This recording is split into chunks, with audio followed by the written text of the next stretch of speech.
நன்றி நன்றி. ஒரு முக்கியமான காரியத்தை மறந்துட்டாங்க. எல்லாம் தெரிந்த தலைவர் ஐயான்னு. தலைவர் ஐயாவுக்கும் திருமணம் ஆயிருக்கு.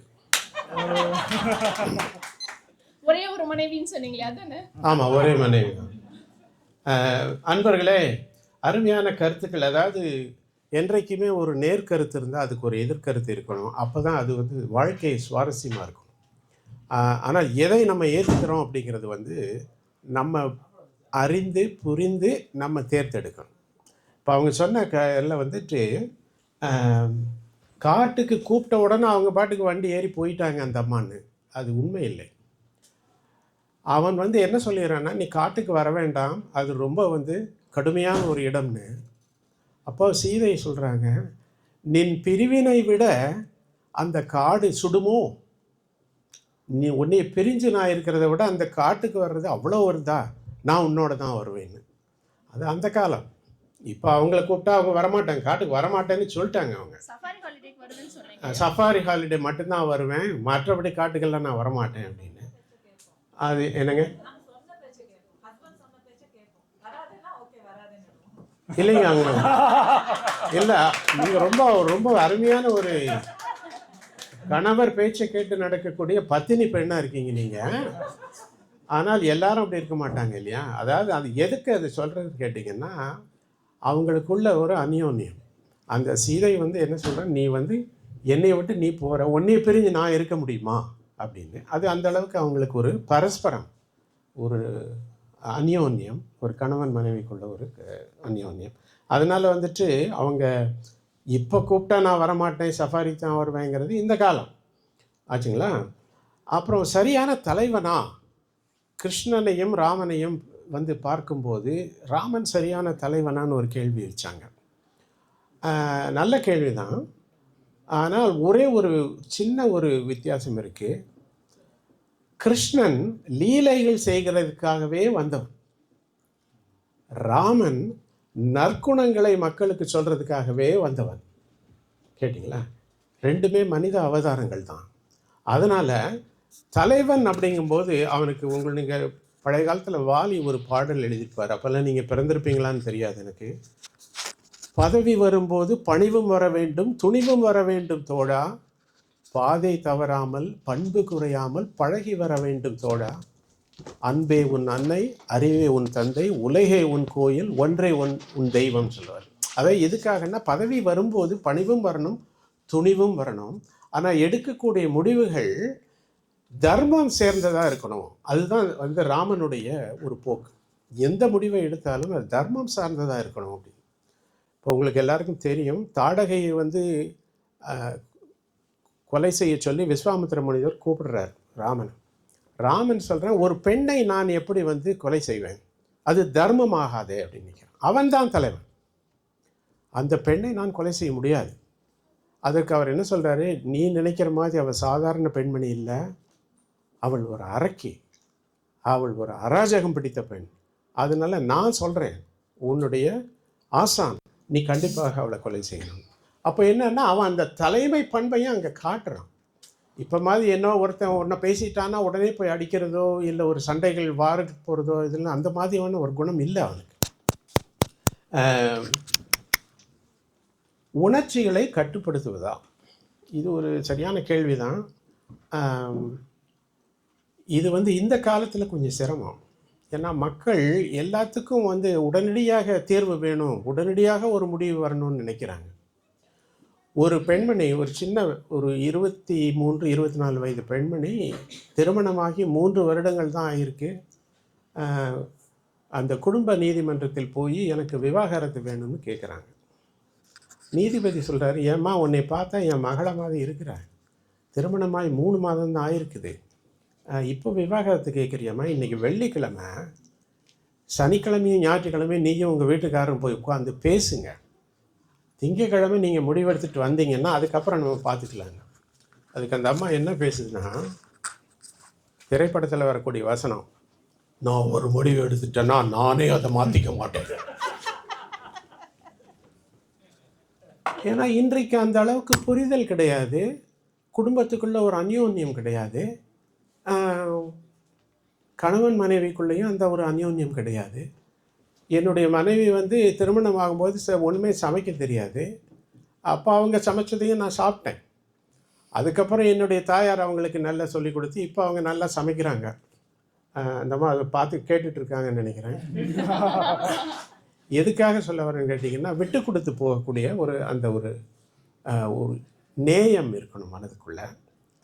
இது வந்து அவங்களுடையது. இப்போ என்னுடைய கருத்துக்களை உங்கள்ட்ட முன்னால் வைக்கிறேன் நான். அதாவது சொன்னாங்க தோசை ரெடி ஆயிடுச்சுங்களா? இல்லை கேட்டுக்கிறேங்க, நம்ம மக்கள் வந்து ரைட் சைட் மேலே. அவனுடைய குணங்களில் வந்து 1-2 மட்டும்தான் நம்ம இப்போ பேச முடியும், நேரம் அவ்வளோதான் இருக்குது. அவன் ஒரு குணவான் அப்படின்னு சொல்கிறாங்க. குணம்னா நல்ல குணங்கள் படைத்த ஒரு மனிதன். அவன் வந்து கடவுள் இல்லை, அவன் மனித உருவத்தில் வந்திருக்கான். இந்த குணத்தை எப்படி சொல்கிறாங்க அப்படின்னு சொன்னால், நீர்மை அப்படின்னு ஒரு வார்த்தையை பயன்படுத்துகிறாங்க. நீர் எப்படி என்னங்கன்னா, நீங்கள் ஒரு மேட்டிலிருந்து பள்ளத்தை நோக்கி தான் போகும் எப்போவுமே. அதுபோல் திருமால் அவதாரம், மனித அவதாரம் எடுத்து மேலே இருந்து கீழே வந்து நமக்காக இந்த காரியங்களை போதிச்சார் அப்படிங்கிற, அதுக்கு பேர் நீர்மை அப்படின்னு சொல்லுவாங்க. ஒரு அருமையான ஒரு வார்த்தை அது. இரண்டாவதாக அவன் என்னன்னா, அவன் ஜாதி, மதம், இனம், மொழி எதையும் பார்க்கல. அவன் எல்லார் கூடயும் வந்து ஒரு நல்ல ஒரு நண்பனாக பழகினான் அப்படின்னு. யார் யார்? குகன். குகன் வந்து உங்களுக்கு தெரியும், வேடுவன். அவன் படகோட்டிகிட்டு இருக்கான். அவன் வந்து ஒரு அவ்வளவு தூரம் படிப்பறிவு இல்லாதவன். அவனை நண்பனை சேர்த்துக்கிட்டான். சுக்கிரீவன், அவன் வந்து ஒரு குரங்கினான், அவனை சேர்த்துக்கிட்டான். விபீஷணன் வந்து அவனுடைய எதிரியினுடைய இடத்துல இருந்தவன், அவனையும் சேர்த்துக்கிட்டான். அதுக்கு என்ன சொல்கிறாங்கன்னா, ராமாயணத்தில் வரக்கூடிய இந்த பாடல், குகன் வந்து அவரை சந்திக்கும் போது என்ன சொல்கிறான், நீ யாருப்பா அப்படின்னு அவர் கேட்கும்போது குகன் சொல்கிறான், நாவாய் வேட்டுவன் நாய் அடியேன். நான் ஒரு வேடுவன், ஆனால் நாய் மாதிரி நீ சொல்கிறத நான் செய்கிறேன் அப்படிங்கிறான். அதுக்கு அவர் சொல்கிறாரு, வேண்டாம் வேண்டாம் அப்படிலாம் பேசாத. எனக்கு வந்து நாங்கள் 4 பேர் சகோதரர்கள். அந்த 4 பேரோட உன்னையும் சேர்த்துக்கிட்டேன். இப்போ குகனோடு 5 ஆனோம். அது மாத்திரமில்லை, அடுத்ததாக குன்று சூழ்வான் மகனோடும் 6 ஆனோம். சுக்கிரீவனை சேர்த்துக்கிட்டாரு. 6 பேராச்சுங்களா? அடுத்தது எம்முழை அன்பின் வந்த அகன் அமர் காதல் ஐய நின்னோடும் 7 ஆனோம்னு விபீஷணன் சொல்றார். இவங்க எல்லாருமே வேற வேற பகுதியிலிருந்து வந்தவங்க, இவருக்கு சம்மந்தம் இல்லாத ஆட்கள். அவங்களை எல்லாரையும் வந்து இணைச்சிக்கிறார். இந்த நற்குணங்கள் நமக்கு வேணும் அப்படிங்கிறது தான் வந்து சொல்கிறோம். இந்த காலத்தில் அது சாத்தியப்படுமாங்கிறத பார்ப்போம். அடுத்ததாக தன்னிலை மாறாமல் இருத்தல். கவிஞர் சொன்னார், கைகை வந்து முதல்ல வந்து தசரதன் கூப்பிட்டு, உனக்கு இருந்தாப்பா நாளைக்கு பட்டாபிஷேகம், போய் மேக்கப்லாம் அடிச்சுட்டு வாப்பான்னு சொல்கிறார். மிக சந்தோஷம். அப்போவும் செந்தாமரை முகம்தான். அடுத்து கைகை அடுத்த நாள் கூப்பிட்டு, இல்லைப்பா நீ காட்டுக்கு போகணும், 7-2 நாட்கள் நீ அங்கே போய் இருந்துட்டு வா அப்படின்னு சொல்கிறாங்க. சரிங்க தாயே. அப்போவும் செந்தாமரை தான். அதை சொல்கிறாரு. அவருக்கு பதில் அளிக்கிறார் தாய்க்கு, மன்னவன் பணி என்றால் நும் பணி மறுப்பேனோ. மன்னவன் சொன்னான், ஆனால் நீ எனக்கு சொல்கிற, நீ சொல்கிறதையும் நான் கேட்பேன், தாய் சொல்கிறதையும் கேட்பேன். என் பின்னவன் பெற்ற செல்வம் அடியனேன் பெற்றேன் என்றோம். அதாவது இவனுக்கு தம்பி தான் வந்து ஆட்சி ஆள போகிறான் அப்படின்னு சொல்லிட்டாங்க. பரதன் தான் வந்து ஆட்சி ஆள போகிறான். பரவாயில்ல, இருக்கட்டும் அப்படின்னு. இந்த காலத்தில் அப்படியெல்லாம் நடக்குமா அப்படிங்கிறது தான் கேள்வி. பார்ப்போம். அடுத்ததாக அவங்ககிட்ட சொல்லிட்டு போகிறான், மின்னொளிர் காணும் இன்றே போகிறேன் விடயம் கொண்டேன். உடனே நான் போயிட்டு வரேன் அப்படின்னு. அவங்க சொன்ன மாதிரி சஃபாரியான் முதல்ல கேட்கல, காடு தெரியும் போகிறேன் அப்படின்னு. இதைத்தான் கண்ணதாசன் ஒரு அருமையான பாடலில் எழுதுனா, வாழ்க்கை என்றால் 1000 இருக்கும், வாசல் தோறும் வேதனை இருக்கும், வந்த துன்பம் எதுவென்றாலும் வாடி நின்றால் ஓடுவதில்லை. அதற்கு அடுத்த வரியில் என்ன சொல்கிறான், உனக்கும் கீழே உள்ளவர் கோடி நினைத்து பார்த்து நிம்மதி நாடு. வாழ்க்கையில் நிலை தவறாமல் எந்த நிலையிலையும் சமநிலையில் இருக்கணும் அப்படிங்கிறதுக்கு ராமன் ஒரு அருமையான உதாரணம். அதுக்கு திருக்குறளில் அவர் அப்பயே எழுதி வச்சுட்டு போயிட்டார் அந்த மனுஷன். ஏன்னா இதெல்லாம் கிபி 12ஆம் நூற்றாண்டில் வந்தது கம்பராமாயணம். நிலையில் தெரியாத அடங்கியான் தோற்றம் மலையிலும் மான பெரிது.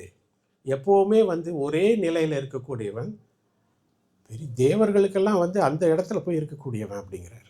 ஸோ இந்த 2 குணங்கள் மிக அருமையான குணங்கள்.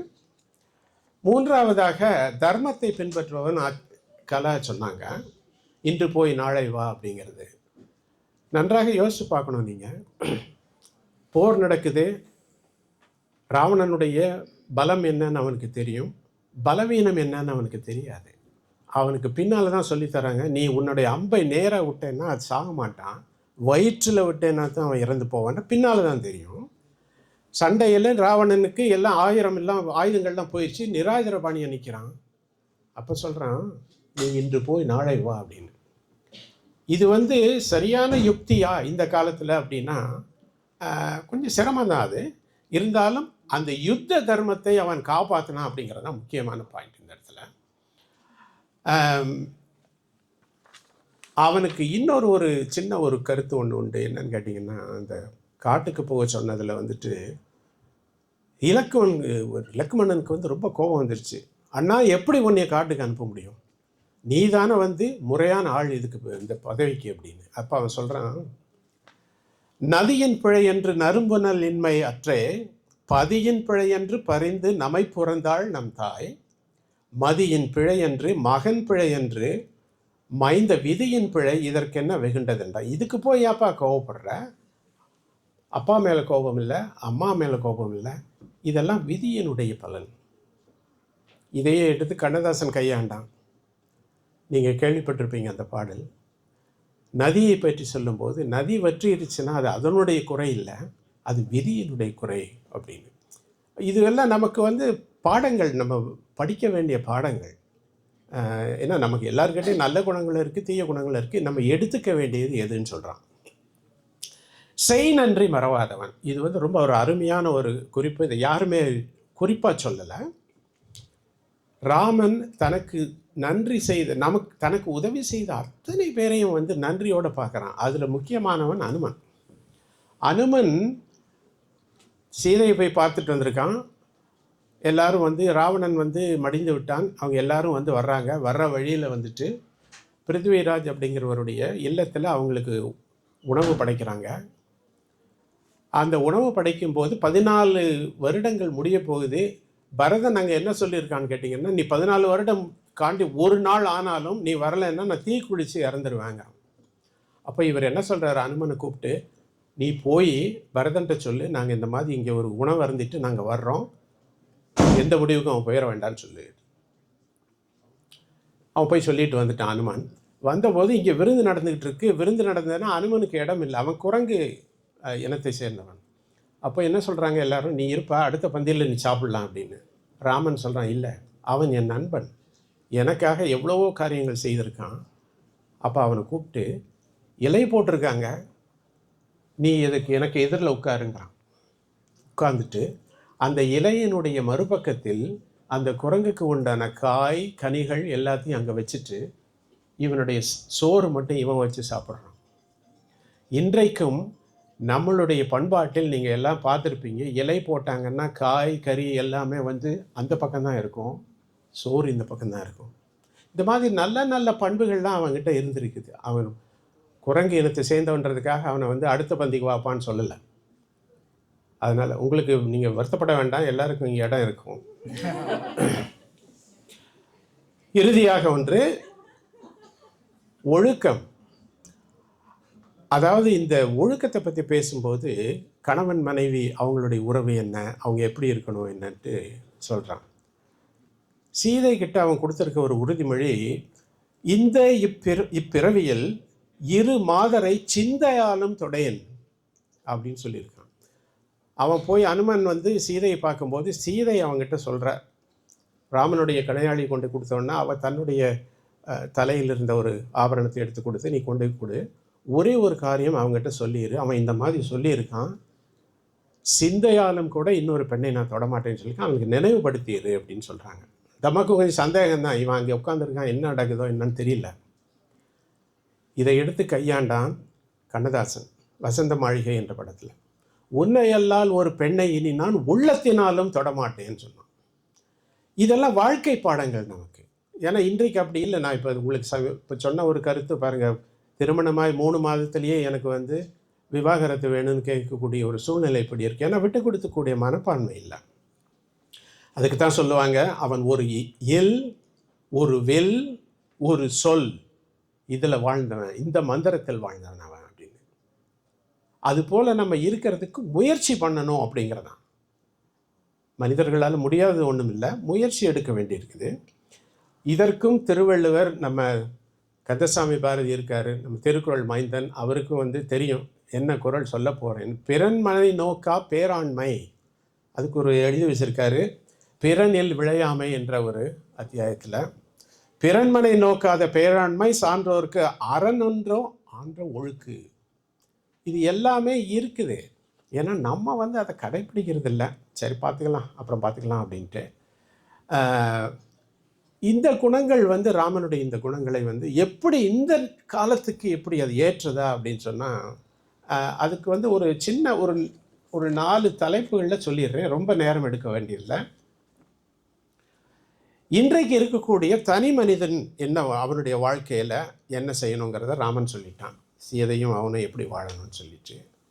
அரசியல் கண்ணோட்டத்தில் பார்த்திங்கன்னா, அவனுக்கு பதவி வந்துச்சு, அடுத்த நாளே பறி போயிடுச்சு, ஒன்றும் கவலை இல்லை. அவன் ராஜவம்சத்தில் பிறந்தவன், காட்டில் போய் வாழ்கிறான். இந்த மாதிரி எல்லாத்தையும் நல்ல முறையில் எடுத்துக்கிட்டு அரசு நடத்தக்கூடிய ஆட்கள் பதவி மோகம் இல்லாமல் நேர்மையோட பதவி நடத்தணும். இவன் மாத்திரம் இல்லை, அடுத்தவனை கூப்பிட்டு, லட்சுமணனை கூப்பிட்டு கேட்டால் வேண்டாங்கிறான், பரதனை கூப்பிட்டுட்டா சத்தியமாக நான் அந்த பதவி எனக்கு வேண்டாம், அண்ணன் தான் வரணும் அப்படிங்கிறான். சரின்னு சொல்லிட்டு கடைசியில் கடைசி தம்பியும் கூப்பிட்டு கேட்குறாங்க, வேண்டாம் வேண்டாம் வேண்டாம், எனக்கு அந்த பொறுப்பே வேண்டாங்கிறான்.